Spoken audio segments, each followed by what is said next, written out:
आज से 128 साल पहले यानी 1883 को शिकागो में स्वामी विवेकानंद ने अपने भाषण से पूरे विश्व को धर्म का मर्म समझाया था। इसी के साथ ही उन्होंने समाज में फैली धार्मिक और नस्लीय भेदभाव का भी कड़ा विरोध किया था। लेकिन एक बार फिर से समाज में इन बुराइयों ने जोर पकड़ लिया है, जिसे देखते हुए 12 जनवरी को दिल्ली में एक विश्व धर्म संवाद आयोजित किया गया, जिसमें हिंदू, सिख, इस्लाम, यहूदी और बहाई सभी धर्मों के लोगों ने शामिल होकर इस विषय पर अपने विचार रखे। तो आइए सुनते हैं कि दिल्ली में इकट्ठा हुए धर्मगुरुओं ने भारत और विश्व को क्या संदेश दिया।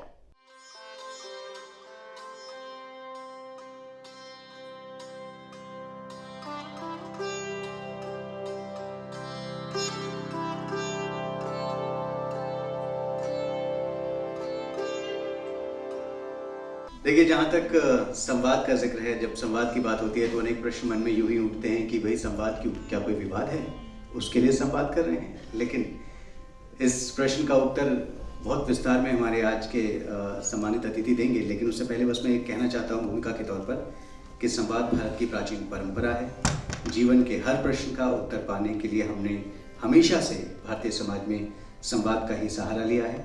और चूँकि धर्म हमारे जीवन का आधार है, धर्म हम सबके बीच में एक ऐसी कड़ी है जिससे हर मनुष्य जुड़ा हुआ है, इसलिए धर्म पर भी सतत संवाद करना हमारी पुरातन परंपरा का हिस्सा रहा है। लेकिन नव जागरण के समय का ही अगर जिक्र करें तो उसी धर्म संवाद की परंपरा का ये हिस्सा है, जिससे 130 वर्ष पहले भारत के एक भगवाधारी सन्यासी स्वामी विवेकानंद ने भारत से 7 समंदर दूर अमेरिका के अनजाने लोगों को भी अपना भाई, अपनी बहन बताते हुए कहा था और ये शुरुआत की थी। जी, स्वामी विवेकानंद जी ने कहा था कि I am proud to belong to a religion which has taught the world both tolerance and universal acceptance. We believe not only in universal toleration but we accept all religions as true. तो मुझे लगता है कि जिस तरह से स्वामी जी ने अपने सनातन हिंदू धर्म और उसके विश्व बंधुत्व के सिद्धांतों में अपना जो अखंड विश्वास व्यक्त करते हुए, उसे दोहराते हुए भी विश्व के जो तमाम धर्म हैं उनके मूल रूपों के प्रति अपने सम्मान को अभिव्यक्त करते हुए, जो स्वामी जी ने तब कहा था यानी 130 साल पहले कहा था, वो आज भी मौजूद है। उसकी अपनी एक जगह है समाज में और आज फिर उस ऐतिहासिक संवाद को दोहराना इस समय की सबसे बड़ी जरूरत है।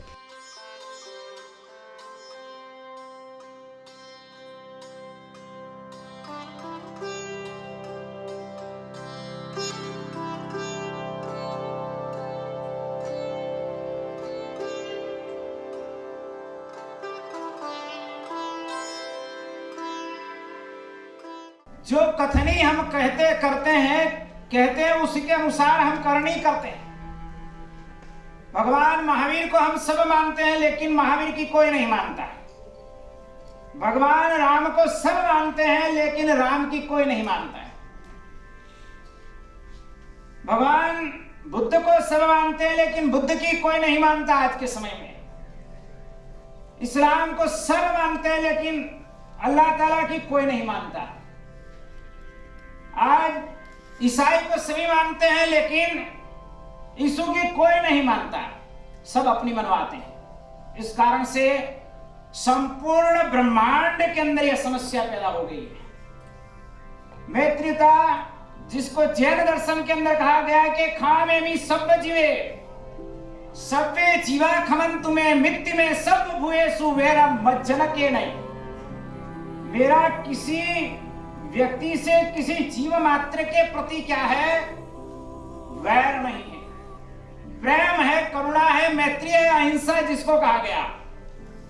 और यही विवेकानंद जी ने भाइयों और बहनों कह करके वसुधैव सुकुटुंबकम की भावना को व्यापक बनाया। आज यहाँ हम बैठे हैं, इसी का नाम तो भारत है। आज यहाँ सारे धर्म इकट्ठे होकर एक दूसरे का रिगार्ड करते हैं, एक दूसरे की इज्जत करते हैं, यही तो भारत है। तो हमें अपने भारत को मजबूत करना है, भारतीयता को मजबूत करना है।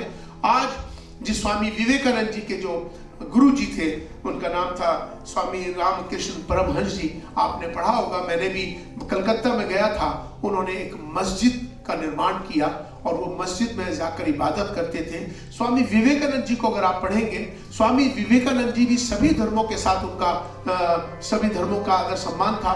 मस्जिदों में जाते थे अक्सर और समझते थे। तो मैं आज इस मौके पे यही कहना चाहता हूं कि स्वामी विवेकानंद जी का जो हमने आज यही संकल्प लें कि हम सब के साथ चलें। और चूंकि उनकी दृष्टि यही धर्म जो भारत और भारतीयता की थी, वसुदेव कुटुंबकम। वसुदेव कुटुंबकम कब होगा? वसुदेव कुटुंबकम तभी होगा जब हम सब एक होकर पूरी दुनिया के अंदर अपनी पहचान भारत और भारतीयता की बनाएंगे। तो मुझे लगता है कि आज ये वक्त जरूरत आ गया है। आज 2021 है, नवीन भारत और उत्तम भारत का संकल्प लेकर भारत को विश्व गुरु बनाएंगे। आज हम इसी तरह से सोच लेके उठेंगे और सबका इज्जत करेंगे, सम्मान करेंगे। संसार में जब से ये दुनिया बनी है और जब तक ये दुनिया रहेगी, एक चीज की आवश्यकता सदा बनी रहेगी और वो आवश्यकता है धर्म की। क्योंकि धर्म के बिना सत्ता की, अस्तित्व की पहचान ही मिट जाती है। अग्नि का धर्म जलाना है, बर्फ का धर्म ठंडक देना है, दिए का, सूर्य का धर्म प्रकाश देना है, हवा का धर्म प्राणवायु देना है, धरती का धर्म जीवन देना है, आकाश का धर्म व्यापकता देना है। ये चीजें, इन चीजों से चली जाएं तो आग ना रह करके राख बन जाए, पानी जलाने लग जाए, पानी शीतलता की आगोश वाला ना रह करके अग्नि का गोला बन जाए, और धरती भी कुछ और बन जाए, या आकाश भी कुछ और बन जाए। धर्म जो धारण कर लेगा वो तो जलते हुए दिए की तरह हो जाएगा, और अधर्म के कुंड में जो छलांग लग जाएगा वो बुझे हुए दिए की तरह हो जाएगा। जलता हुआ दिया 1000 को जलाता है और 1000 बुझे हुए दिए एक दिए को नहीं जला सकते। ऋषि दयानंद जी महाराज ने कहा, जैसे परमेश्वर ने प्रकाश के लिए एक सूर्य बनाया है, प्यास मिटाने के लिए एक पानी है, सांस लेने के लिए एक हवा है, रहने के लिए एक धरती है, तो सब कुछ तो एक है। तो धर्म भी तो एक ही है। तो बोला, वो ऐसा कौन सा धर्म है जिसको सारा संसार माने? आप कोई वेद के मंत्र के आधार पे उसकी कोई व्याख्या लिखवाएं। तो लिखने वाले मोनियर विलियम थे, बताने वाले महर्षि दयानंद जी महाराज थे। तो बोलते, सुनना चाहते हो? कोई भी विरोधी नहीं हो सकता इस धर्म का। क्या?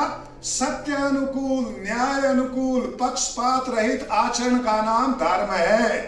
सारे धर्म का निचोड़ है एक ही बात, अपने को जो बात अच्छी ना लगे वो दूसरे के लिए कभी व्यवहार में ना लानी। Do unto others as you would like to be done with you. आपको दूसरे को द्वारा अपमानित होना बुरा लगता है, तो आपके हाथों दूसरे को अपमानित होना अच्छा कैसे लगेगा? आपको अपनी माँ बहन बेटी के लिए दूसरे के मुख से शब्द बहुत बुरे लगते हैं, तो दूसरे की बहन बेटी के लिए आपके मुख से निकले हुए शब्द कैसे अच्छे लगेंगे? ये तो नहीं हो सकता। इसलिए ऋषि दयानंद जी महाराज का वाक्य, धर्म किसका है? हम सब कौन है? इंसान। इंसानों में आग में से जलाने का गुण निकल जाए तो राख है, इंसानों में से इंसानियत निकल जाए तो मुर्दा है। मुर्दा है, मुर्दा। इंसान में इंसानियत होनी चाहिए। इंसानियत क्या है? अरे सबसे पहले, मैं कई बार मेरे गुरुकुल में बच्चे आते हैं, मैं पूछता हूँ क्या बनोगे? बोलता है मैं साइंटिस्ट बनूंगा, मैं IAS बनूंगा, मैं वेद का विद्वान बनूंगा। मैंने कहा तुम मनुष्य का बनोगे? बोले मनुष्यों की क्या परीक्षा होती है? मैंने कहा सबसे पहले तो मनुष्य की परीक्षा पास करनी पड़ती है। जो मनुष्य नहीं वो इंजीनियर भी नहीं, जो मनुष्य नहीं वो डॉक्टर भी नहीं, जो मनुष्य नहीं वो विद्वान नहीं, जो मनुष्य नहीं वो IAS भी नहीं। ये तो पदवी है। एक पदवी के हटने पे ये पदवियां बेकार है। क्या है वो पदवी? और मनुष्य की व्याख्या क्या है? महर्षि दयानंद जी महाराज कहते हैं, मनुष्य उसी को कहना। किसको? मनुष्य उसी को कहना जो अन्यों के लाभ, हानि, सुख, दुख, मान, अपमान को आत्मवत समझे। आत्मवत। जब दूसरे के दुख को अपना दुख, दूसरे की हानि को अपनी हानि, और दूसरे के मान अपमान को अपना मान अपमान समझेगा, फिर इस संसार में कहीं भी झगड़ा, कहीं भी वैर, कहीं भी संकट, कहीं भी लड़ाई कहीं भी युद्ध नहीं होगा। अरे दुनिया ने हमें दिखाने के लिए अपना जोर और परमाणु मिसाइलें और परमाणु मिसाइलों का युद्ध दिया। हमने सारी दुनिया को विपश्यना ध्यान सिखाने वाला और शांति का निर्देश देने वाला महात्मा बुद्ध दिया।